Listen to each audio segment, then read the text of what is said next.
Paper 79. Andite Expansion in the Orient. Asia is the homeland of the human race. It was on a southern peninsula of this continent that Andon and Fanta were born.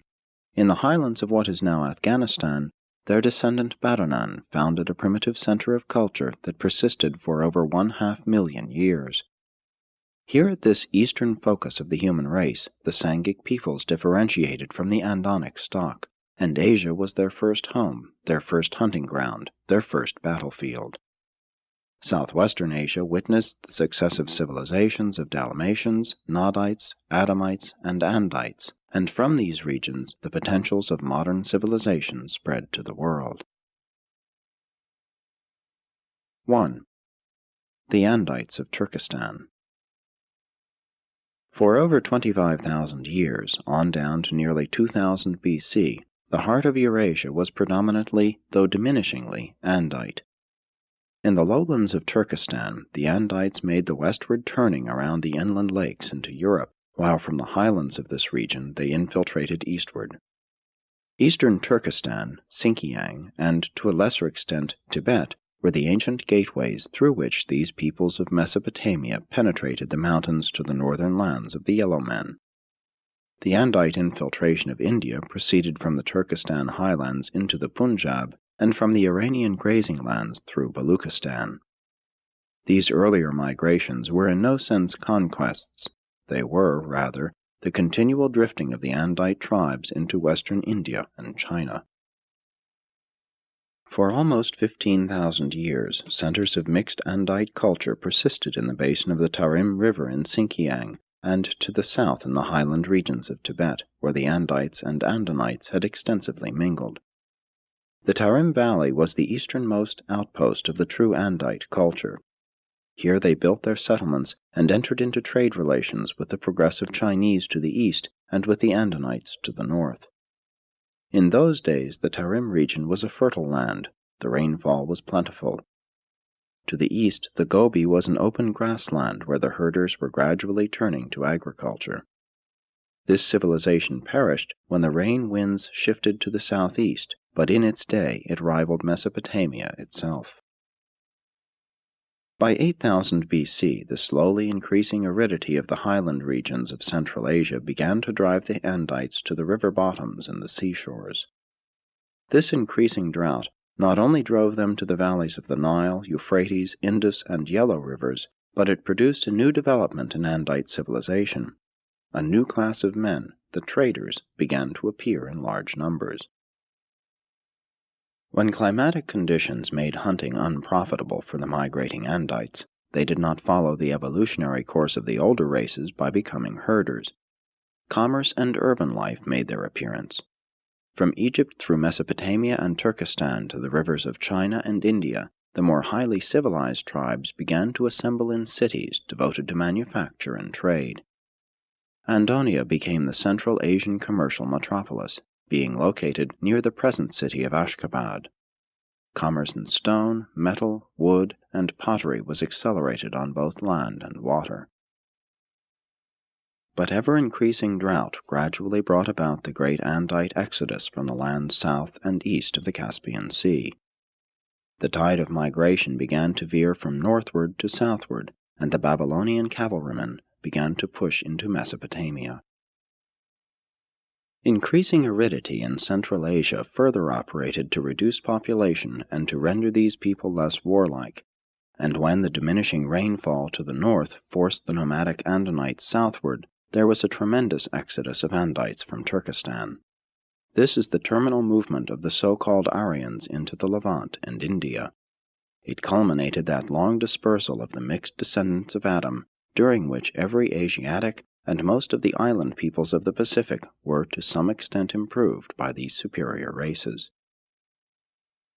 Thus, while they dispersed over the eastern hemisphere, the Andites were dispossessed of their homelands in Mesopotamia and Turkestan, for it was this extensive southward movement of Andonites that deluded the Andites in Central Asia nearly to the vanishing point. But even in the 20th century after Christ, there are traces of Andite blood among the Turanian and Tibetan peoples, as is witnessed by the blonde types occasionally found in these regions. The early Chinese annals record the presence of the red-haired nomads to the north of the peaceful settlements of the Yellow River, and there still remain paintings which faithfully record the presence of both the blonde Andite and the brunette Mongolian types in the Tarim Basin of long ago. The last great manifestation of the submerged military genius of the Central Asiatic Andites was in AD 1200, when the Mongols, under Genghis Khan, began the conquest of the greater portion of the Asiatic continent. And like the Andites of old, these warriors proclaimed the existence of one God in heaven. The early breakup of their empire long delayed cultural intercourse between Occident and Orient, and greatly handicapped the growth of the monotheistic concept in Asia. 2. The Andite Conquest of India. India is the only locality where all the Urantia races were blended, the Andite invasion adding the last stock. In the highlands northwest of India, the Sangic races came into existence, and without exception, members of each penetrated the subcontinent of India in their early days, leaving behind them the most heterogeneous race mixture ever to exist on Urantia. Ancient India acted as a catch basin for the migrating races. The base of the peninsula was formerly somewhat narrower than now, much of the deltas of the Ganges and Indus being the work of the last 50,000 years. The earliest race mixtures in India were a blending of the migrating red and yellow races with the aboriginal Andinites. This group was later weakened by absorbing the greater portion of the extinct eastern green peoples, as well as large numbers of the orange race, was slightly improved through limited admixture with the blue man, but suffered exceedingly through assimilation of large numbers of the indigo race. But the so-called aborigines of India are hardly representative of these early people. They are rather the most inferior southern and eastern fringe, which was never fully absorbed by either the early Andites or their later appearing Aryan cousins. By 20,000 BC, the population of western India had already become tinged with the Adamic blood, and never in the history of Urantia did any one people combine so many different races. But it was unfortunate that the secondary Sangic strains predominated, and it was a real calamity that both the blue and the red man were so largely missing from this racial melting pot of long ago. More of the primary Sangic strains would have contributed very much toward the enhancement of what might have been an even greater civilization. As it developed, the red man was destroying himself in the Americas, the blue man was disporting himself in Europe, and the early descendants of Adam, and most of the later ones, exhibited little desire to admix with the darker-colored peoples, whether in India, Africa, or elsewhere. About 15,000 BC, increasing population pressure throughout Turkestan and Iran occasioned the first really extensive Andite movement toward India. For over 15 centuries, these superior peoples poured in through the highlands of Baluchistan, spreading out over the valleys of the Indus and Ganges, and slowly moving southward into the Deccan. This Andite pressure from the northwest drove many of the southern and eastern inferiors into Burma and southern China, but not sufficiently to save the invaders from racial obliteration. The failure of India to achieve the hegemony of Eurasia was largely a matter of topography. Population pressure from the north only crowded the majority of the people southward into the decreasing territory of the Deccan, surrounded on all sides by the sea. Had there been adjacent lands for emigration, then would the inferiors have been crowded out in all directions, and the superior stocks would have achieved a higher civilization. As it was, these earlier Andite conquerors made a desperate attempt to preserve their identity and stem the tide of racial engulfment by the establishment of rigid restrictions regarding intermarriage. Nonetheless, the Andites had become submerged by 10,000 BC, but the whole mass of the people had been markedly improved by this absorption. Race mixture is always advantageous in that it favors versatility of culture and makes for a progressive civilization. But if the inferior elements of racial stocks predominate, such achievements will be short-lived. A polyglot culture can be preserved only if the superior stocks reproduce themselves in a safe margin over the inferior. Unrestrained multiplication of inferiors with decreasing reproduction of superiors is unfailingly suicidal of cultural civilization. Had the Andite conquerors been in numbers 3 times what they were, or had they driven out or destroyed the least desirable third of the mixed orange, green, indigo inhabitants, then would India have become one of the world's leading centers of cultural civilization, and undoubtedly would have attracted more of the later waves of Mesopotamians that flowed into Turkestan and thence northward to Europe. 3. Dravidian India. The blending of the Andite conquerors of India with the native stock eventually resulted in that mixed people which has been called Dravidian. The earlier and purer Dravidians possessed a great capacity for cultural achievement, which was continuously weakened as their Andite inheritance became progressively attenuated. And this is what doomed the budding civilization of India almost 12,000 years ago. But the infusion of even this small amount of the blood of Adam produced a marked acceleration in social development. This composite stock immediately produced the most versatile civilization then on earth. Not long after conquering India, the Dravidian Andites lost their racial and cultural contact with Mesopotamia, but the later opening up of the sea lanes and the caravan routes re-established these connections, and at no time within the last 10,000 years has India ever been entirely out of touch with Mesopotamia on the west and China to the east, although the mountain barriers greatly favored western intercourse. The superior culture and religious leanings of the peoples of India date from the early times of Dravidian domination and are due in part to the fact that so many of the Sethite priesthood entered India, both in the earlier Andite and the later Aryan invasions. The thread of monotheism running through the religious history of India thus stems from the teachings of the Adamites in the Second Garden. As early as 16,000 BC, a company of 100 Sethite priests entered India and very nearly achieved the religious conquest of the western half of that polyglot people. But their religion did not persist. Within 5,000 years, their doctrines of the Paradise Trinity had degenerated into the triune symbol of the fire god. But for more than 7,000 years, down to the end of the Andite migrations, the religious status of the inhabitants of India was far above that of the world at large. During these times, India bid fair to produce the leading cultural, religious, philosophic, and commercial civilization of the world. And but for the complete submergence of the Andites by the peoples of the south, this destiny would probably have been realized.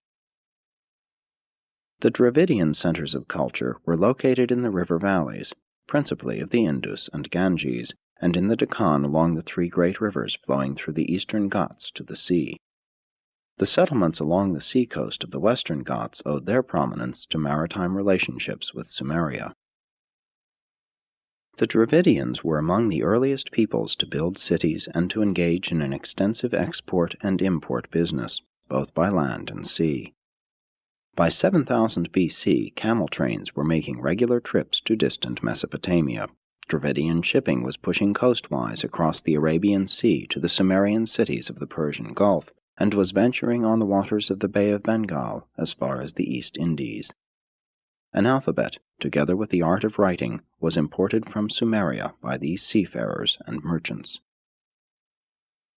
These commercial relationships greatly contributed to the further diversification of a cosmopolitan culture, resulting in the early appearance of many of the refinements and even luxuries of urban life. When the later appearing Aryans entered India, they did not recognize in the Dravidians their Andite cousins submerged in the Sangic races, but they did find a well-advanced civilization. Despite biologic limitations, the Dravidians found it a superior civilization. It was well diffused throughout all India and has survived on down to modern times in the Deccan. 4. The Aryan invasion of India. The second Andite penetration of India was the Aryan invasion during a period of almost 500 years in the middle of the 3rd millennium before Christ. This migration marked the terminal exodus of the Andites from their homelands in Turkestan. The early Aryan centers were scattered over the northern half of India, notably in the northwest. These invaders never completed the conquest of the country, and subsequently met their undoing in this neglect, since their lesser numbers made them vulnerable to absorption by the Dravidians of the south, who subsequently overran the entire peninsula except the Himalayan provinces. The Aryans made very little racial impression on India except in the northern provinces. In the Deccan, their influence was cultural and religious more than racial. The greater persistence of the so-called Aryan blood in northern India is not only due to their presence in these regions in greater numbers, but also because they were reinforced by later conquerors, traders, and missionaries. Right on down to the 1st century before Christ, there was a continuous infiltration of Aryan blood into the Punjab, the last influx being attendant upon the campaigns of the Hellenistic peoples. On the Gangetic Plain, Aryan and Dravidian eventually mingled to produce a high culture, and this center was later reinforced by contributions from the northeast, coming from China. In India, many types of social organizations flourished from time to time, from the semi-democratic systems of the Aryans to despotic and monarchical forms of government. But the most characteristic feature of society was the persistence of the great social castes that were instituted by the Aryans in an effort to perpetuate racial identity. This elaborate caste system has been preserved on down to the present time. Of the 4 great castes, all but the first were established in the futile effort to prevent racial amalgamation of the Aryan conquerors with their inferior subjects. But the premier caste, the teacher-priests, stems from the Sethites. The Brahmins of the 20th century after Christ are the lineal, cultural descendants of the priests of the Second Garden, albeit their teachings differ greatly from those of their illustrious predecessors. When the Aryans entered India, they brought with them their concepts of deity as they had been preserved in the lingering traditions of the religion of the Second Garden. But the Brahmin priests were never able to withstand the pagan momentum built up by the sudden contact with the inferior religions of the Deccan after the racial obliteration of the Aryans. Thus, the vast majority of the population fell into the bondage of the enslaving superstitions of inferior religions, and so it was that India failed to produce the high civilization which had been foreshadowed in earlier times. The spiritual awakening of the 6th century before Christ did not persist in India, having died out even before the Mohammedan invasion. But someday a greater Gautama may arise to lead all India in the search for the living God, and then the world will observe the fruition of the cultural potentialities of a versatile people so long comatose under the benumbing influence of an unprogressing spiritual vision. Culture does rest on a biologic foundation, but caste alone could not perpetuate the Aryan culture, for religion, true religion, is the indispensable source of that higher energy which drives men to establish a superior civilization based on human brotherhood. 5. Red Man and Yellow Man.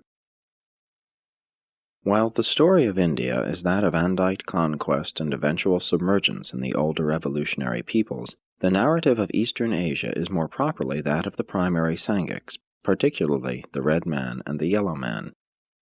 These 2 races largely escaped that admixture with the debased Neanderthal strain which so greatly retarded the Blue Man in Europe, thus preserving the superior potential of the primary Sangik type.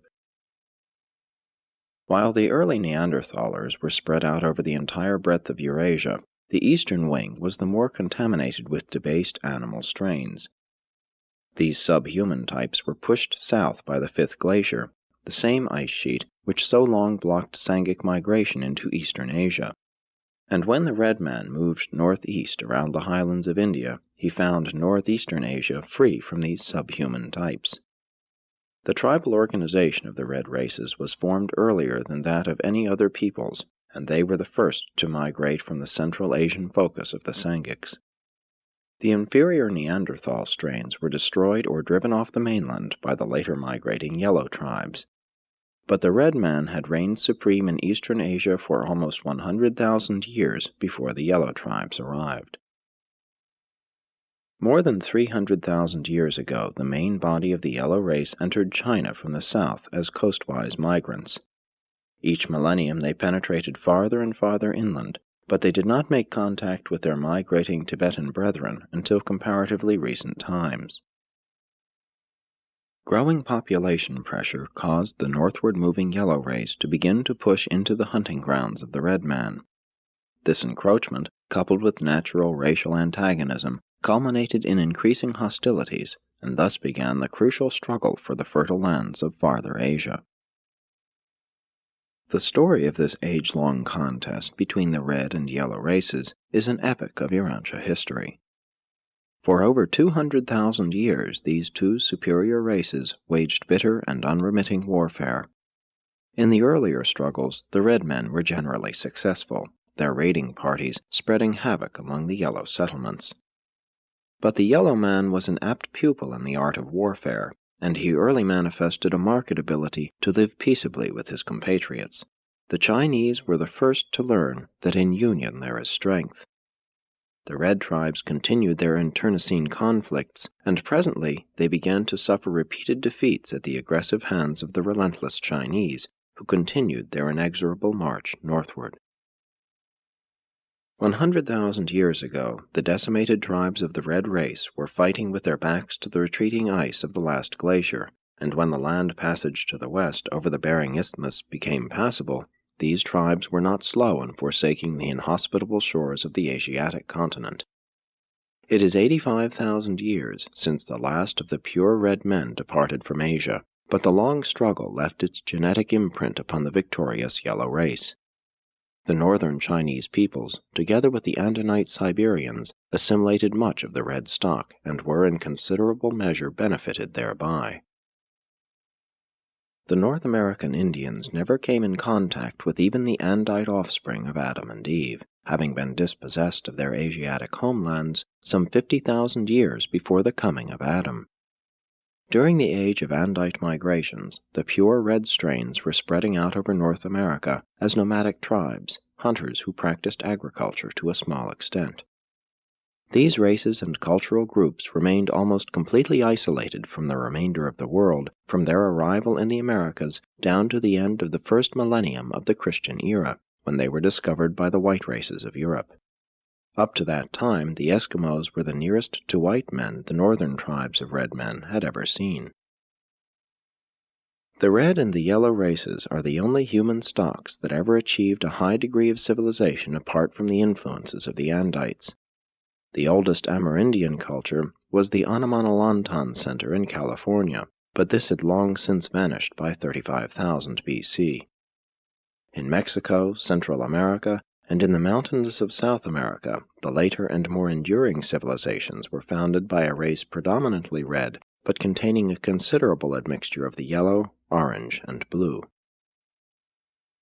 These civilizations were evolutionary products of the Sangics, notwithstanding that traces of Andite blood reached Peru. Excepting the Eskimos in North America and a few Polynesian Andites in South America, the peoples of the Western Hemisphere had no contact with the rest of the world until the end of the first millennium after Christ. In the original Melchizedek plan for the improvement of the Urantia races, it had been stipulated that 1 million of the pure-line descendants of Adam should go to upstep the red men of the Americas. 6. Dawn of Chinese civilization.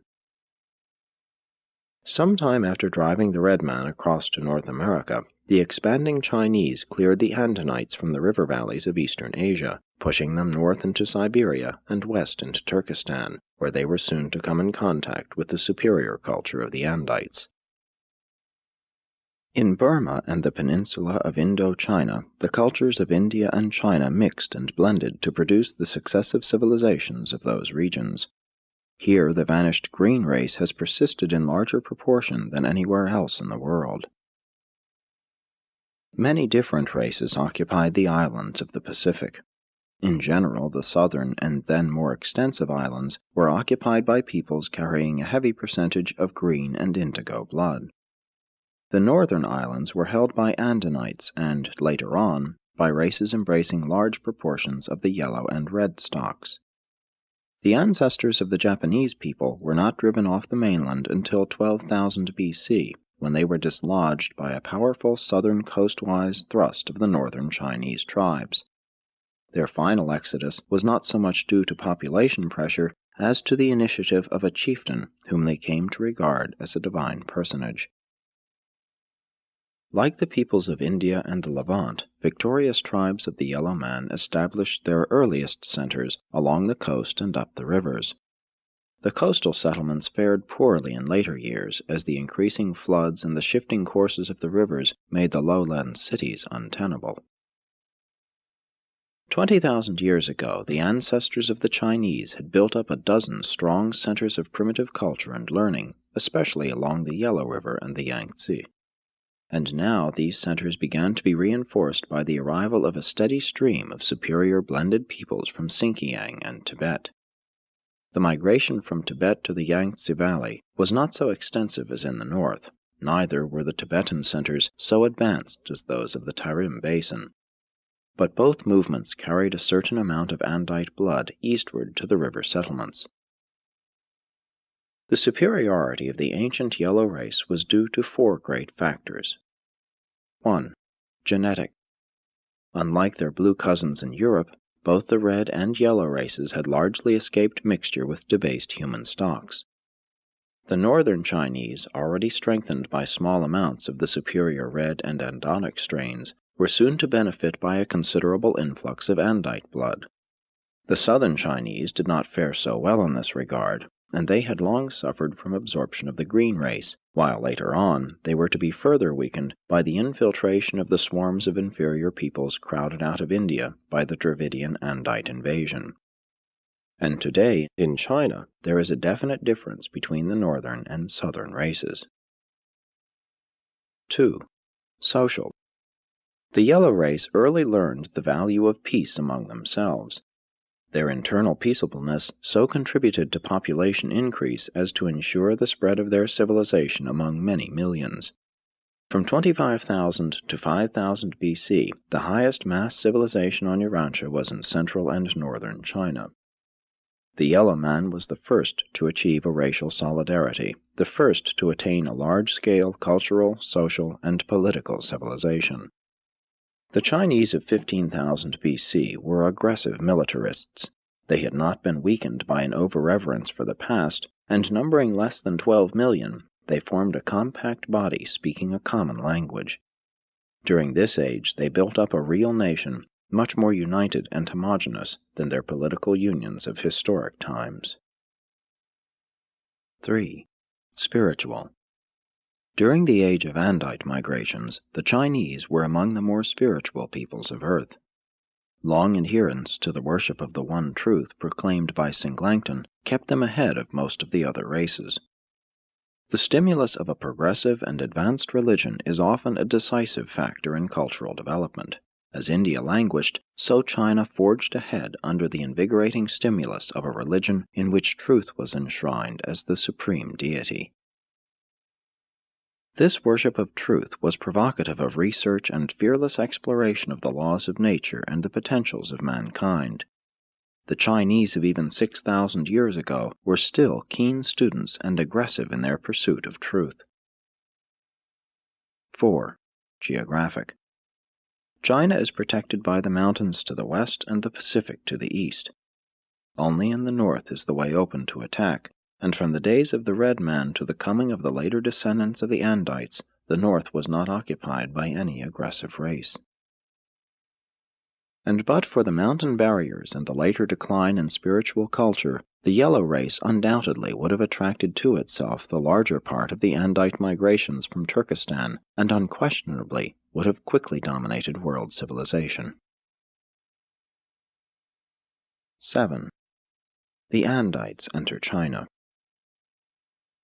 About 15,000 years ago, the Andites, in considerable numbers, were traversing the pass of Didao and spreading out over the upper valley of the Yellow River among the Chinese settlements of Gansu. Presently they penetrated eastward to Honan, where the most progressive settlements were situated. This infiltration from the west was about half Andonite and half Andite. The northern centers of culture along the Yellow River had always been more progressive than the southern settlements on the Yangtze. Within a few thousand years after the arrival of even the small numbers of these superior mortals, the settlements along the Yellow River had forged ahead of the Yangtze villages and had achieved an advanced position over their brethren in the south, which has ever since been maintained. It was not that there were so many of the Andites, nor that their culture was so superior, but amalgamation with them produced a more versatile stock.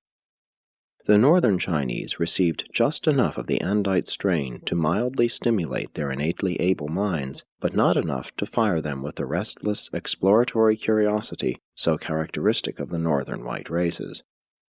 This more limited infusion of Andite inheritance was less disturbing to the innate stability of the Sanghic type. The later waves of Andites brought with them certain of the cultural advances of Mesopotamia, and this is especially true of the last waves of migration from the west. They greatly improved the economic and educational practices of the northern Chinese, and while their influence upon the religious culture of the Yellow race was short-lived, their later descendants contributed much to a subsequent spiritual awakening. But the Andite traditions of the beauty of Eden and Dalmatia did influence Chinese traditions. Early Chinese legends place the land of the gods in the west. The Chinese people did not begin to build cities and engage in manufacture until after 10,000 BC, subsequent to the climatic changes in Turkestan and the arrival of the later Andite immigrants. The infusion of this new blood did not add so much to the civilization of the Yellow Man as it stimulated the further and rapid development of the latent tendencies of the superior Chinese stocks. From Honan to Shanxi, the potentials of an advanced civilization were coming to fruit. Metalworking and all the arts of manufacture date from these days. The similarities between certain of the early Chinese and Mesopotamian methods of time reckoning, astronomy, and governmental administration were due to the commercial relationships between these two remotely situated centers. Chinese merchants traveled the overland routes through Turkestan to Mesopotamia even in the days of the Sumerians. Nor was this exchange one-sided. The valley of the Euphrates benefited considerably thereby, as did the peoples of the Gangetic Plain. But the climatic changes and the nomadic invasions of the 3rd millennium before Christ greatly reduced the volume of trade passing over the caravan trails of Central Asia. 8. Later Chinese civilization.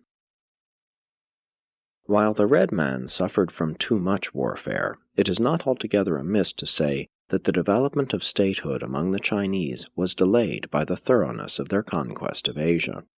They had a great potential of racial solidarity, but it failed properly to develop because the continuous driving stimulus of the ever-present danger of external aggression was lacking. With the completion of the conquest of Eastern Asia, the ancient military state gradually disintegrated.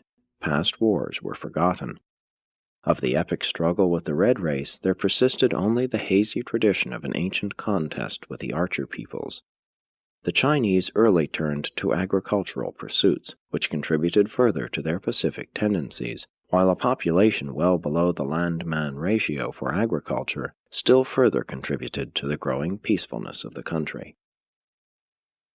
Consciousness of past achievements, somewhat diminished in the present, the conservatism of an overwhelmingly agricultural people, and a well-developed family life equaled the birth of ancestor veneration, culminating in the custom of so honoring the men of the past as to border on worship.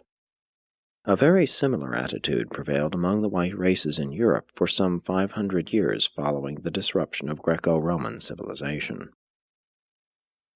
The belief in and worship of the one truth, as taught by Singleton, never entirely died out, but as time passed, the search for new and higher truth became overshadowed by a growing tendency to venerate that which was already established.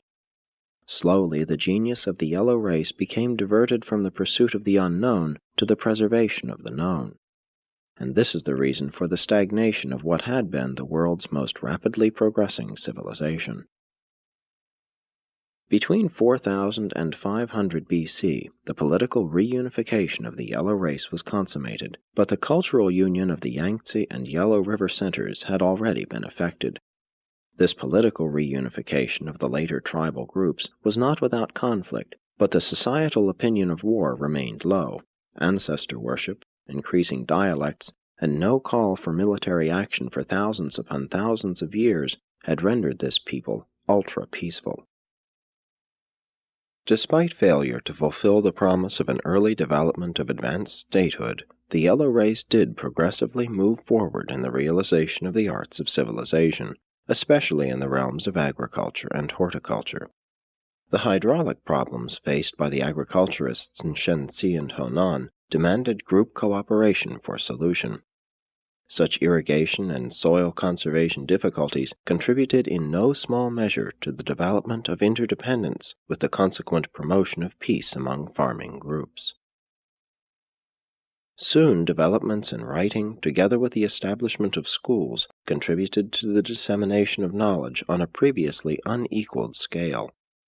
But the cumbersome nature of the ideographic writing system placed a numerical limit upon the learned classes, despite the early appearance of printing. And above all else, the process of social standardization and religio-philosophic dogmatization continued apace.